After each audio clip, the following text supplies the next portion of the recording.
we'll kick this back off with Mike Peters, owner of May Contain Studios, director and photographer, former competitive hockey player, and referee. So as we were going, what got you into photography and directing? Good question. Big question. Started off. I got into photography when I was in university. So went to university for in the science program, and just straight out of high school. And then after that, I started to I had an iPhone, right, like the older iPhones, and I would walk around. I'd walk around the city, just kind of like bored. Didn't want to go to school. Didn't want to sit in the class. I was like, I've always been active, right? So just kind of, probably should have gone to the gym, but instead I just would walk around and I just like take photos on my iPhone, like just like that. So it was a little form of a procrastination in a sense? I would think so. Which iPhone did you start with? It must have been the 3 or the 4. Oh, okay. Wow. So not the best picture quality, but yeah. But I mean, it was something that was just starting to be available to like on a mobile market too. Yeah. How did you go around like taking pictures on your phone? Like, did you try to get different angles, or was it like just using different photo modes on the iPhone? Because I know they have certain photo modes built in. Just getting different angles. Like I think I wanted to explore like the city, kind of like I was going to school at U of W, and it was downtown, but I didn't really feel like I saw a lot of downtown. Okay. So then you always drive through it, like drive through Portage and Main and around the area. But when I was able to walk around from the campus to the Exchange District or on Broadway or whatever, and I saw a lot more by doing that. So I was kind of able to like observe, and I was just taking photos of whether it's like the street or buildings or people or just kind of anything I could see. Yeah. Where does that inspiration come from then? What gets you to that point of wanting to take a picture? That's a good question. Because there's the obvious aesthetics to it, where it's all of a sudden the light hits something, there's an angle, and I think it's likely the more you do that, the more that develops, the more that you start to see those different aspects, and you want to capture that. Because I think there's these certain times that I've even felt, especially while traveling, when you have that heightened sense of it's a different skyline, it's a different place. One of my favorite places is the Vancouver harbor, where you see all the ships and catamarans, whatever it is, and then you see the architecture and the skyline. And there's maybe one photo that I took there that I went, that's a cool photo, and it was my background on my phone for a long time. Nice. And it's funny because I haven't thought of this picture in a long time. It was on an old phone, and you don't transfer it over or anything. And I've never considered myself a photographer. I mean, I think there's definitely the transition between, there are the people that call themselves photographers. I was going to say that's more common this day and age. You're going to see a lot of people calling themselves photographers who really aren't. And even models where it's, I'm taking a ton of pictures on Instagram and I'm posting them and getting a bunch of likes, but it's kind of, I think there's the art form to it, right? And you have to have almost that heightened sense to understand conceptually and aesthetically what makes a picture both effective, but what they say a picture says 1,000 words. And it's, yes, the best ones say even beyond that. So how do you get to that point, and what inspires that beyond just like taking, I know this is a lot of some different heavy points. questions. Right? But we asked the what deep ones gets right you away. to that point of just wanting to take that picture and just capture that moment? I think like everything, photography is really subjective, right? So there's so many different types of it, whether it's like sports photography or like fine art or portraiture or something else. So there's no rule book necessarily on how to do it. I think like starting off, I was heavily influenced by architecture, so buildings and the skyline in the city and whatnot. And then from there, it progressed into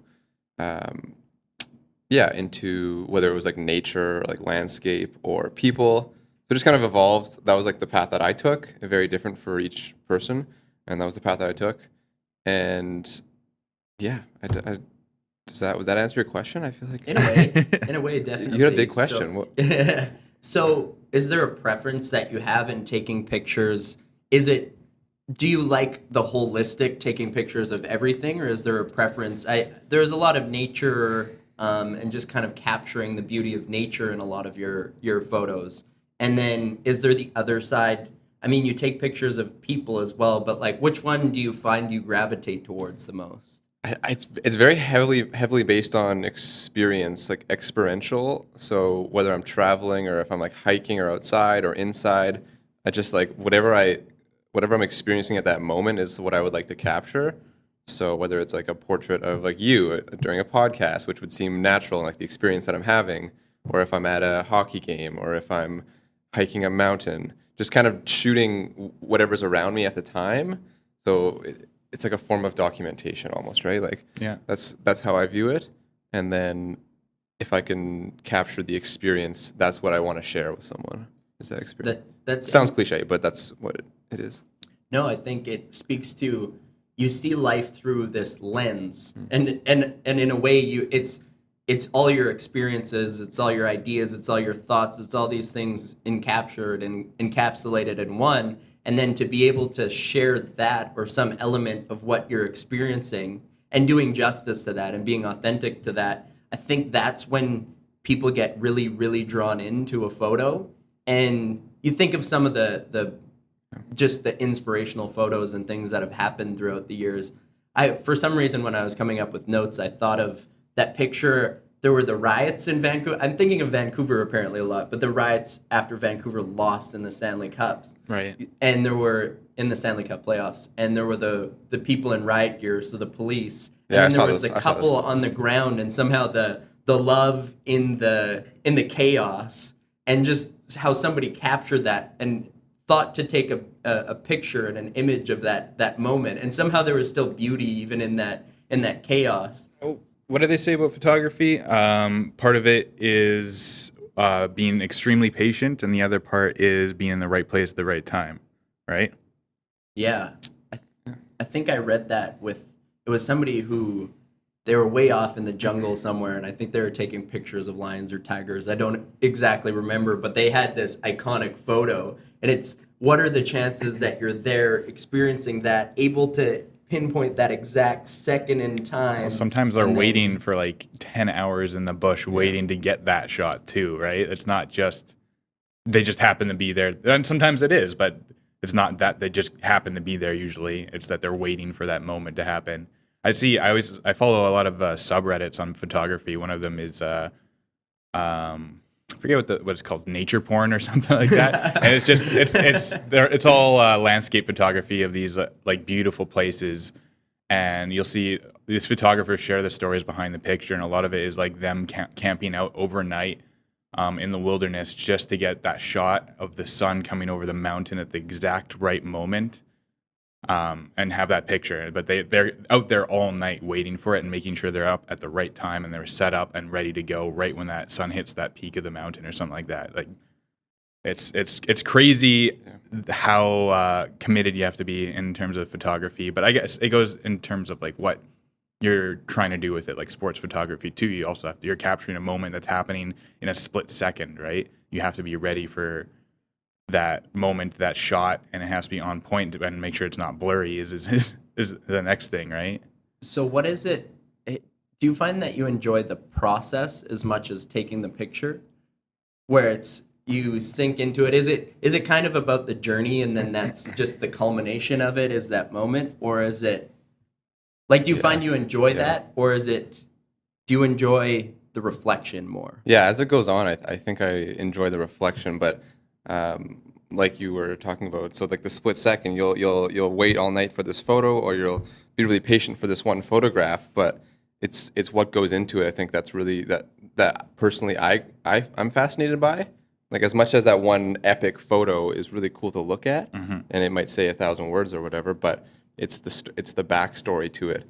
That even capturing like a photo of that photo of like you camping all night, to me like that behind the scenes image is actually tells more of a story to me than maybe the epic shot that you set out to capture.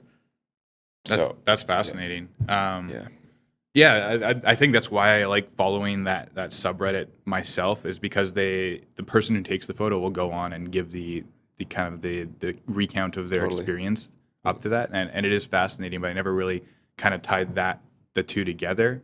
Like, I always see those photos, and then I want to see what the experience was.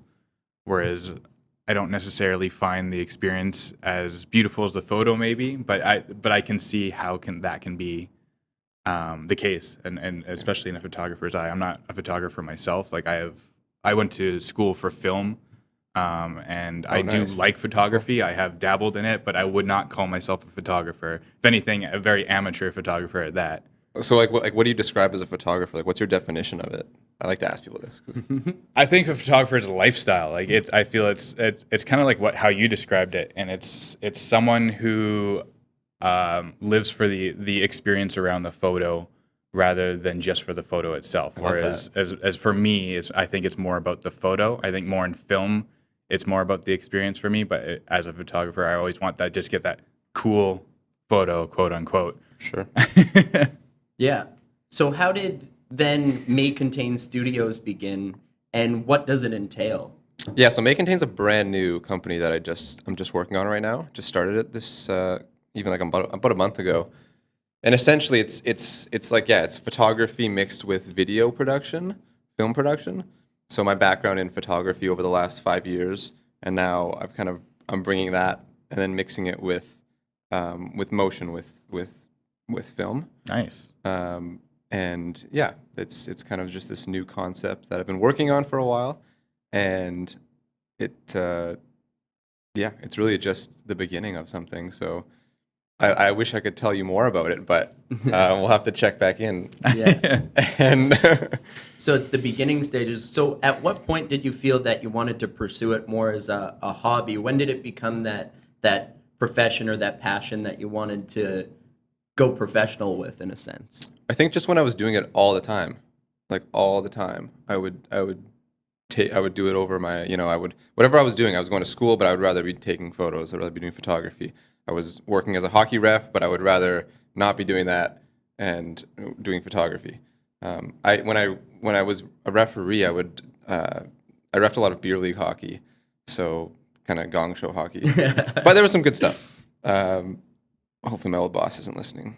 But It's no. an old boss. Yeah. No, but yeah, I'd ref a lot in the evening, like in the summer, a lot throughout the year, but around the sunset time, and you probably know sunset's good photography time. Yeah. Golden hour, right? Everyone likes to shoot golden hour. So it was kind of that opportunity cost of like I had to go to work at the rink in this cold, dark environment, or inside, right? And then I was like, no, this doesn't seem right. So I kind of just was making these choices to choose photography and that lifestyle over my other lifestyle. And then at that point, I was like, well, now I need to continue to pay the bills by doing this because I'm not working as a ref anymore. And so it naturally transitioned into just getting work and getting paid work, but also continuing just to do what I wanted to do. So in the same way, photography, where did that come up, and how did that become part of your journey?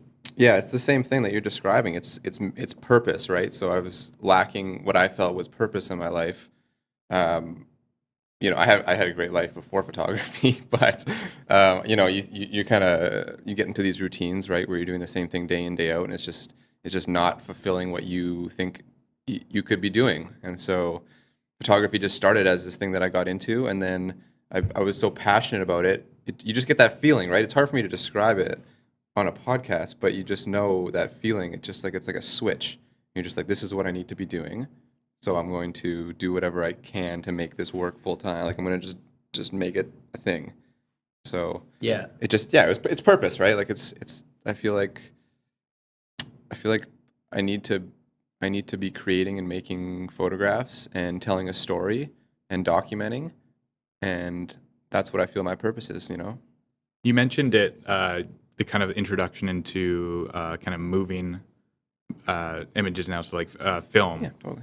How is that playing a big part into evolving your photography now? Like, how are you getting into film now? Yeah, so I actually was shooting video before photography. Oh, okay. With a GoPro. It's I wouldn't call it film, but it was video, right? Like I was just into the motion aspect of it, and at the end, I think at its foundation, photography is still frames, whereas video and movies and film, and that's just just many frames, right? So 24 frames in 1 exactly, second, right? Yeah. they're tied together, and I've always known that, but it's I just like wanted to focus on just capturing photography, capturing still images, and then that transition into many frames, into video.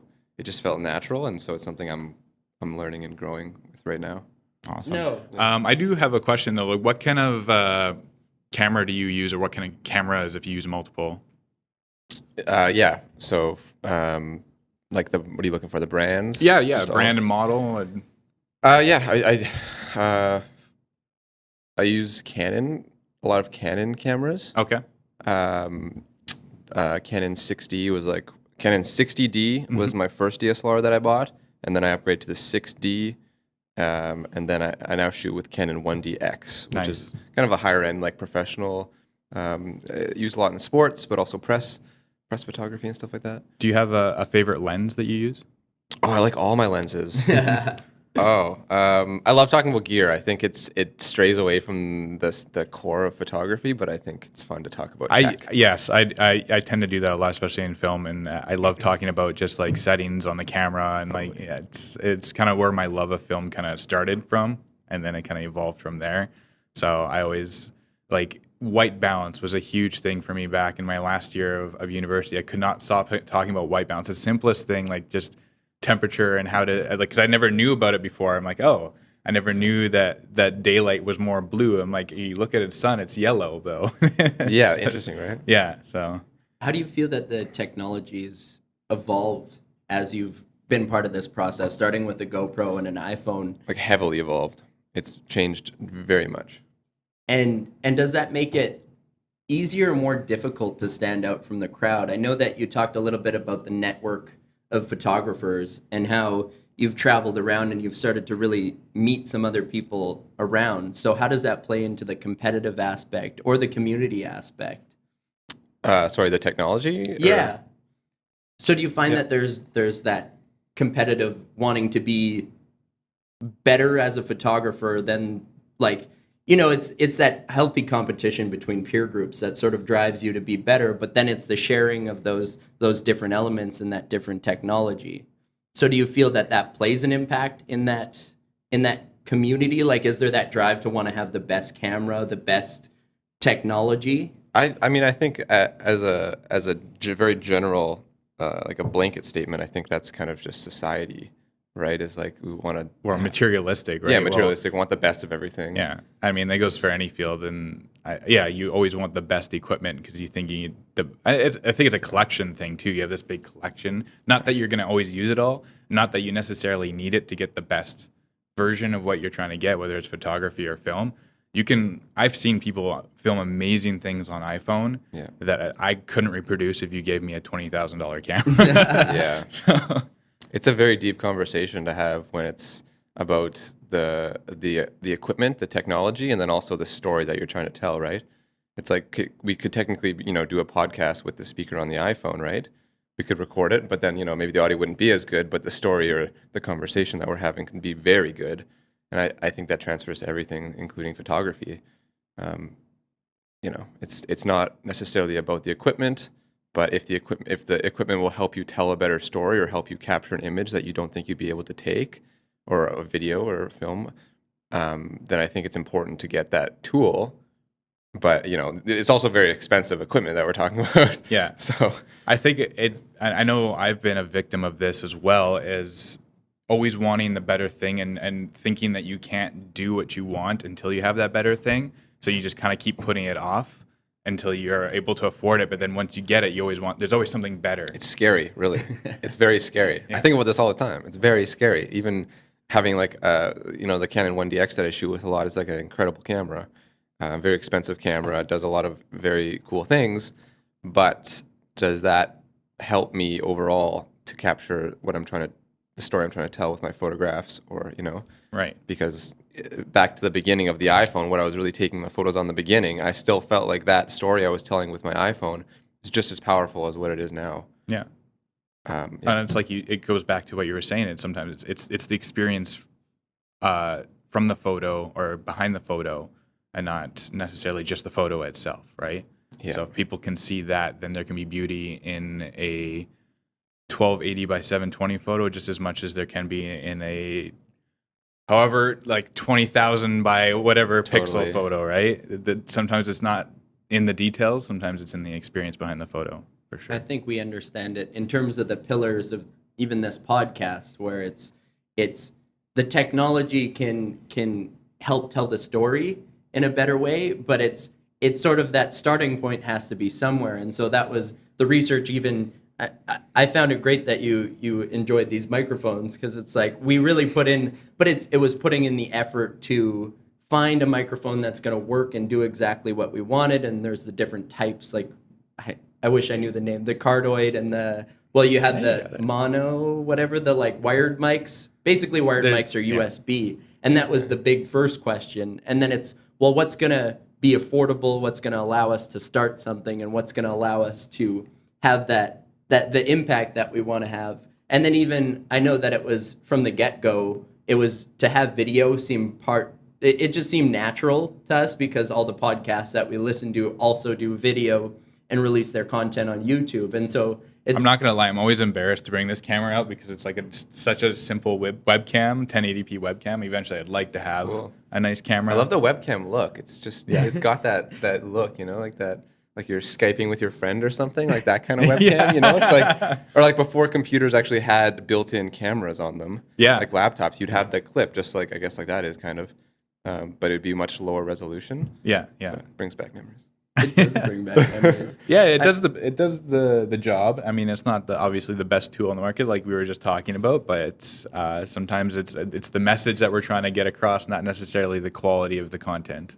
Yeah, and I think that now we see it as we're at a place right now that we're looking to grow, and we're looking to form partnerships and things, and like find, where does this become a professional thing for both of us, where this can be a sustained thing. Yeah. And so it's heading towards, I have a vision board, which I find helpful. It's just that visual representation, I guess, bringing in images into it. You have that imagery, but something, that physical reminder that you can look at that represents, each of those pictures have those 1,000 words, but the one in there is the jump moment, and heading towards that, like where you can jump fully into, I'm thinking of the Matrix. I like right that, now. the jump moment. That's what I was trying to describe earlier. Sorry. Awesome. Yeah. The jump moment. I think of the Matrix in that sense, where Neo jumps out of the window, and that's when he first goes into the Matrix, and it's that representation of the jump moment of going into a new world,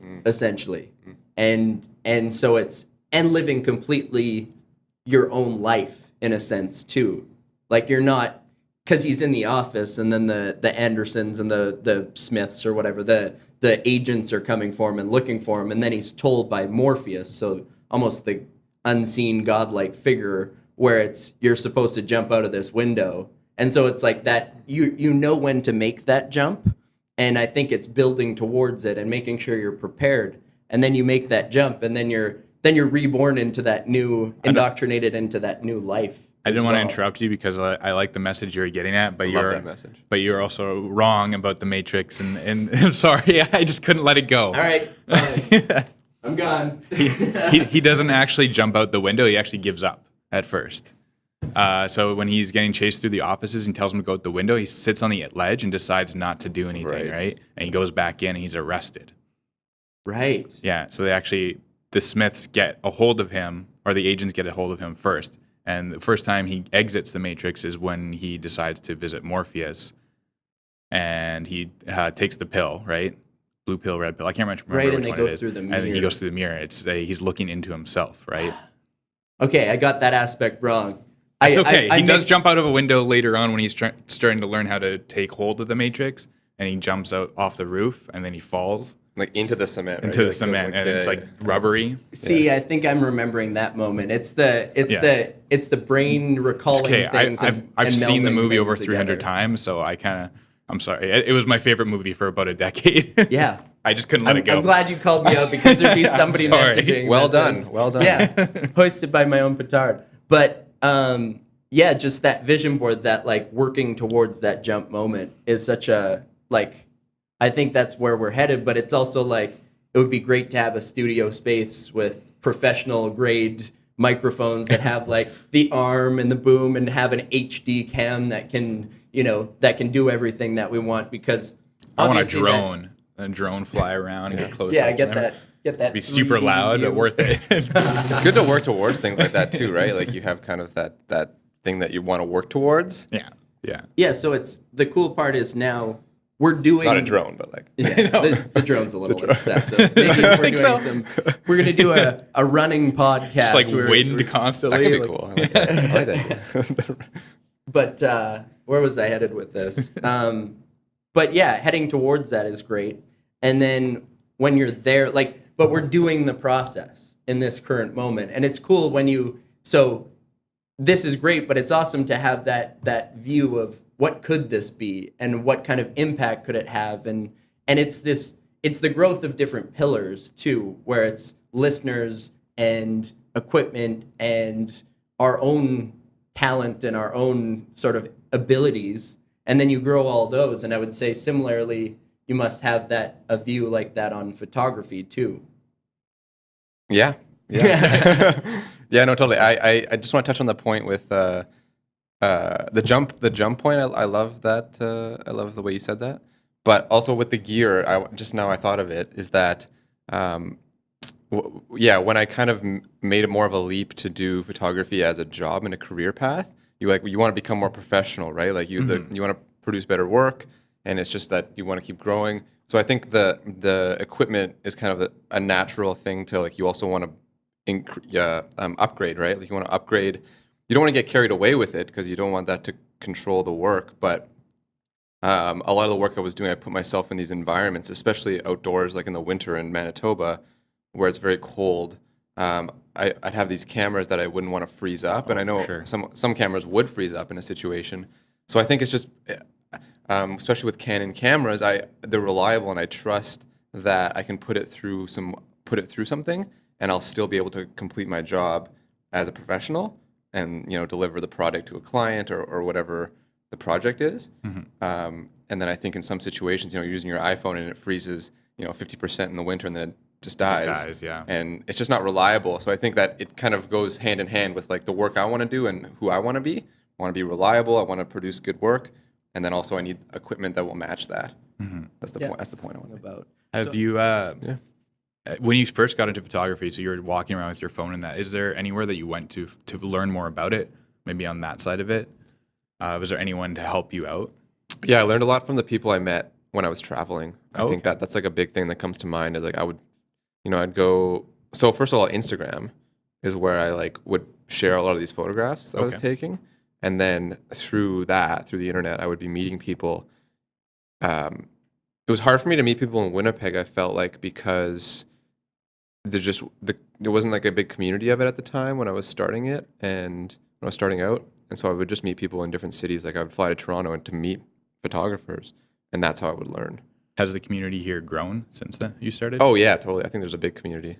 I think just like with everything, right? Like it grows over time. how there's now games that encourage almost everything. I saw there was an ad for a photography game lately that it rates your photos and things. And for some reason, I was also thinking of Pokemon Go, where it's seeing all these people that are just that are out in public at the park or whatever, and they're catching these fake Pokemon. But it's a cool aspect to see that we're bringing sort of the fun aspect into photography. Like, it can be a hobby, it can be a passion, it can be a profession. There seems to be different levels to it, but people seem to be gravitating towards it more so than ever before with things like Instagram and social media. Like, it's become so important to portray yourself and even your professional self. Like, everybody seems to be getting headshots and things now too. Yeah, that is a very normal thing to get, it seems, these days. I think it's as technology advances. Like, let's not forget, photography's been around for a long time, and it wasn't always trendy. Now it's like super trendy. It's feels like more mobile than it's ever been too, right? Isn't it funny that people didn't used to smile in photos? And actually, there's still certain cultures, I believe still certain cultures that they don't. It's sort of that you don't start to think of those aesthetics, those different aspects until it becomes part of the culture. Like Right. I think of Joe Rogan's stand up where he's like, nobody did the pose with the butt out and the lips out. Totally. Even you would have thought they were a time travel. I thought of the picture with it was the farmer with his wife holding the pitchfork, and they're Yeah, yes. it might even That's be the artwork, equivalent. but I believe it's a photo. And he's standing there, but they look stern, but he looks like a worker. And then if you saw that girl there that's doing that butt out and lips out, you'd be like, that's a time traveler right there, and that's part of his joke. But it's kind of funny that like Those how photos it's- are all over Instagram too. but it's funny how photography's evolved to even incorporate that. So what are your views on that culture that you need a photo for everything now? It seemed like it was more raw back when. I can't really say when because I wasn't alive, but Any of us were. But looking at photos or something, it was more raw. And I think now people are used to being on camera, having a camera with them. So whether they're putting on a facade or they're like they're playing the part, right? But back then when people weren't used to being on camera, I think standing with a pitchfork, looking stern or straight face was just how they reacted to it. Yeah. Like, who knows? Maybe that person was really happy. They just didn't know to smile for a photograph because it wasn't. Well, that wasn't a thing back then, wasn't a right? thing. It wasn't, okay, smile or taking a picture now, right? Like, Yeah, That's interesting that's like a standard. That became a standard to smile. became a standard. Yeah. Yeah. Yeah, I wonder when say cheese became part of the lexicon. So how do you expect that your business will build in the future, and what do you hope to accomplish with it? So in terms of May Contain Studios. Yeah, that's a good question. I don't know. The foundation of it is just to create things with the camera, with photography and video, tell a story, and I hope that May Contain can grow from just really good storytelling and high quality content. Like, not necessarily high quality in the sense of the camera equipment, but just in the sense of just producing something that's really meaningful. And it's really up in the air. That's the fun part about it, is like I don't know. The future is not certain, so that's what drives me. So do you feel that you've learned a lot more about business in terms of now starting your own process and bringing in your own clients and then starting your own studio than you did during that time in school? Yeah. Yes. Definitely. I learned about a balance sheet in university, and like the images in the textbook and what was taught in the textbook and by the teacher. But yeah, man, like, you have to get that experience. You have to like fail. You have to go out and fail. You have to have a client hate you for you to go through that to then have a client love you, I think. And I don't know. You get certification in university. And I think that's important. But yeah, does a diploma or does a degree get you life experience? No, I don't think so. No, it's that growth process, and I think I always intrinsically expected that going through the schooling, it's good to have those theories and understand some of the background and the history of what you're doing, but actually going out and doing the thing is the most effective way in learning. And similar to what you said was the failure and going through those times, and you also find yourself in that too, because you go through the failures, you have to figure out why those things happen. You have to go figure out what caused that, and then you're able to develop new skills, but you also can start to see who are the optimal people you can work with, and who are the optimal people that you can feature with your work, and who are you find the like-minded people, and you find the people that you really mesh with and gel with too. So That's a good point. Yeah. So do you find there's an optimal personality type or an optimal, or just when you're doing with people or have clients, do you find there's an optimal person to work with? No, not at all. I don't think so. I like people who are just open in general to try new things, or will give me control as an artist and as a photographer. I respect that. So they're not trying to direct you and what you're trying to take as a photographer. Yeah. Totally. But at the other side, I'm also empathetic to that person who's giving me that opportunity, because I understand that I could fail and then it would make them look bad or something. So True. I do respect like having creative free reign over projects, but I do understand when people also say that that can't be the case. Yeah. If you had something inspirational to tell people, what would it be? If to follow their purpose or something that would get them on a path to even start being curious and trying new things and find their purpose, what would you say to people? I would tell them to listen to this podcast. Awesome. Yeah, Sweet. you two guys seem like you shed a lot of light on all these different topics and positivity and you know, finding out who you are and being self-aware. And it's also not something that I think one can just give advice on. Mhm. I don't think I could just tell someone how to find, you know, that meaning in their life. I think they need to go through the steps that are on their own. And I think a lot of people also look to people for that advice, you know, whether it's listening to a podcast. And I think podcasts are great. And I think other people are, you know, videos of people teaching or speaking to people. I think, but at the end of the day, I think people have to find it on their own. Yeah. Yeah, through their own experiences, Yeah. for sure. It's hard to explain, but I think you know what I'm talking about. Well, I know. Through- yeah. Well, I didn't know what I wanted to do with my life. I'm still trying to figure it out. Never mind that. Yeah. I went through 4 years of. I went to Vancouver Film School. I Wow. went to the Coast Guard. Then I came back to Winnipeg to go to film school again, and now I'm a personal trainer. So how does that work? Oh, wow. Right. So That's a cool story. yeah. So I'm still trying to find myself, but I know film fits in there somewhere for me, and it's interesting because when you brought up the moment before where it's just kind of like something that you know you have to do. Film became that for me when I was in the Coast Guard, and I literally the next week dropped out, like I quit the Coast Guard to come back to Winnipeg to start pursuing that, start going to school here and pursue film. Yeah, so it was just that calling, and it was through watching actually YouTube videos of these other people doing these amazing things and their story, and I was like, hey, I always thought before, I was like, hey, I'll never be able to do this, and after seeing what they could do, I'm like, hey, maybe I can. And then I got a camera for Christmas, and I started using it, and now I do personal training. But no, I eventually, that was through kind of weight loss and that, so it's kind of correlates to this podcast and what we're trying to do. I see that in film as well. So if I ever create film, I see film as an art form for change, to better people, and whether that is through actual movies or whether it's through motivational videos, whatever it may be.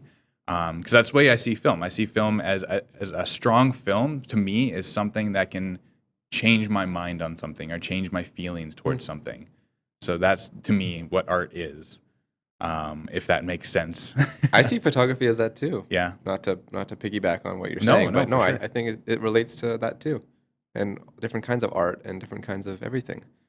But I think you made a good point about you saw maybe YouTube videos of people expressing that themselves, or like, you know, you saw someone go through it, Yeah. and that inspired you also to go through it. Exactly. So I think that back to your question, if we could tie it together now, it's like just being able to talk with someone or see someone who's doing it their way, that will also inspire you. Yeah, it shows the different elements of a person. You go through these different phases of life, and then all of a sudden it does tie together in a sense. You're able to draw on that experience through sport, in photography, or even in conversation, or even the different things that you're doing.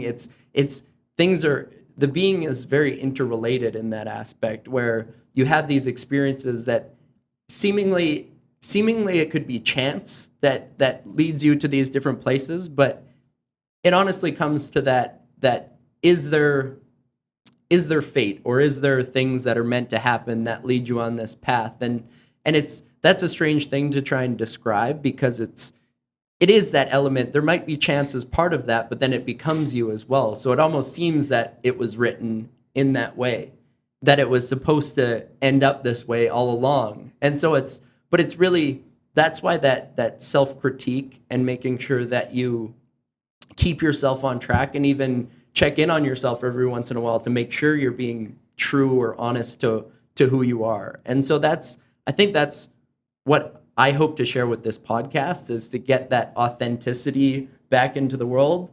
I know that we've talked about the Instagram, and people showing the highlights, and it's like, where's the authenticity, and how do we get back to it in a little bit of a sense? So it's tough. And it's hard to stay motivated or stay. Sometimes it's a little bit discouraging to see the state of things and the state of kind of where our world seems to be oriented in a sense. But then there's those flickers. I think it's a funny word that just kind of popped up, but like picture flicker, that leads you to those things, and that also shows you that there's more to life. There's more to what we can accomplish. There's more to this universe, this world, however you choose to see things. And so I think everybody has their art, and everybody can share their art in a different way. And that authenticity is that art, and that art will stem from you in all those different places. So it's cool. It's cool to actually, and photography is definitely one of those things. Like, everybody has their art, and it's cool that you found it as this thing that you can help portray and share from yourself. So I did want to know, if there was an image you could capture that would change the world, what would it entail? That would change the world. Or change one person. Everybody. Oh, I don't think that. I don't think so. I think more in the sense of like a body of work, maybe. Like, I would like some photographs to be displayed maybe in a book or on a wall, and I think maybe that would help tell a story better. But I don't think there's just one photograph that would, I just don't think so from the practicality. But at the same point, it's like photographs or videos or movies or books, they all change people in different ways, or people see them in different ways. Maybe a video that you watch really impacts you, but a video that you watch, Riley, doesn't impact you as much. So it's subjective. 100%. And I think that makes a lot of sense. There's a holistic approach.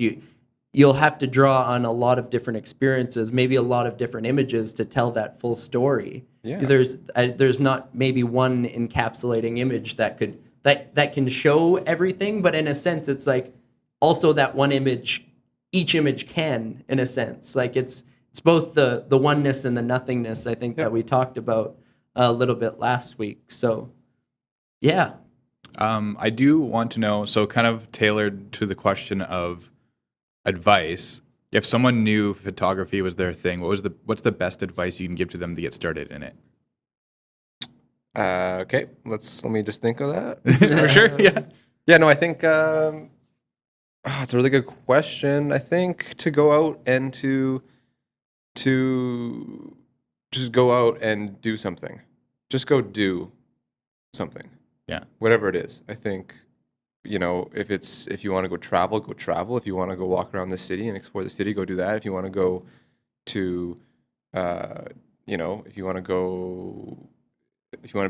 you want to follow sports photography, go to a bunch of hockey games, go to, using the hockey reference, if you want food, anything. I think just going out and just doing it and getting experience that way and meeting people and learning, that's the ultimate. That's my ultimate advice. Interesting. And there's no right or wrong way. No. I mean, at the end of the day, it's an art form, and art can't really be wrong. It's, like you said, subjective. I mean, there are ways you can do to make it more acceptable to different kinds of people, but at the end of the day, it's whatever you want to do. I think it's like, do it how you'd want to do it. Yeah. It's so easy to see someone else's path and want to follow that, or see how someone else did it, or learn a video on the internet and be like, hey, I'm going to go do that. Yeah. But I think you have to just do it your way. And it's easy to say that, but, don't let anyone else tell you how to do it necessarily. Just go out and, if you want to do photography, then just start somewhere. Yeah, sure. So where can we find Mike Peters and May Contain Studios? What's your website, Instagram? And is there anything more you'd like to share? Sure. No, I just wanted to say thank you guys for having me. Thank you for being on. Really appreciate it. It's been a pleasure. It's been fun to chat. It's my first ever podcast. Really?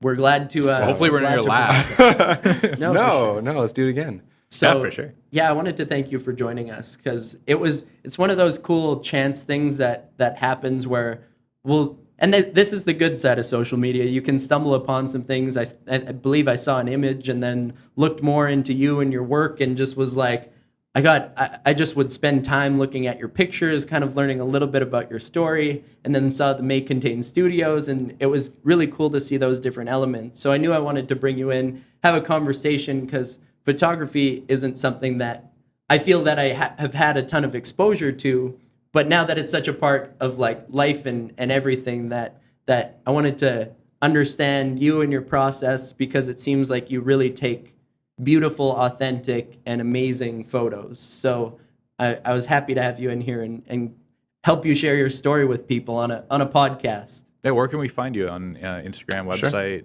Instagram, my handle is 93MP, my birth year and my initials. Oh, okay. And then on May Contain Studios, you can also find on Instagram at May Contain Studios, just how it sounds.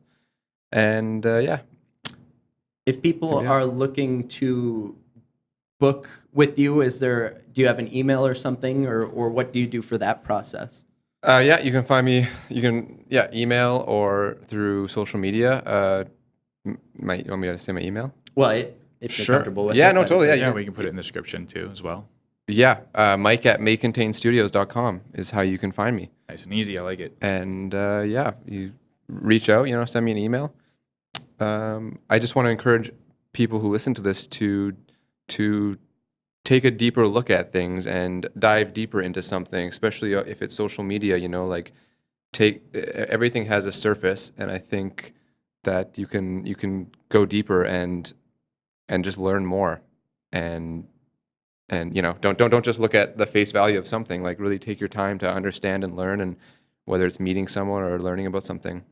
Interesting to say that. Do you read many books at all? No. Okay. Well, there is this one book I read last year, or earlier this year actually, called Visual Intelligence by Amy Herman, I believe. Okay. That basically just kind of tailors to what you just talked about, and just kind of looking beyond the surface and looking at things from a different perspective. And it focuses a lot on, one, paintings, and two, photography.